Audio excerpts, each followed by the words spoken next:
আমরা যখন আমার পিতার পৃষ্ঠদেশে ছিলাম, পিতার পৃষ্ঠদেশ থেকে শুক্রাণু যখন মায়ের গর্ভদেশে যেয়ে পড়ে, কতটা শুক্রাণু ভ্রমণ শুরু করে জানো? 20 কোটি শুক্রাণু। একবার সিমেন আউট হলে সেখানে 20 কোটি শুক্রাণু থাকে, ভ্রমণ শুরু করে। ওই 20 কোটি শুক্রাণুর মধ্যে থেকে তুমি আমি আজকে এক বিকশিত শুক্রাণু মানব রূপে পৃথিবীতে এসেছি। সুবহানাল্লাহ।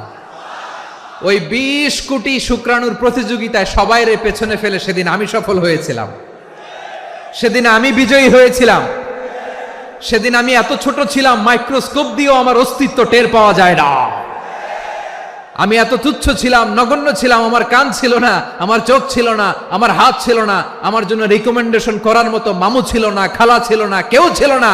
তারপরেও ওই প্রতিযোগিতায়, ওই কম্পিটিশনে যখন আমারে কেউ হারাতে পারে নাই, আল্লাহর জমিনেও আমারে কেউ হারাতে পারে না।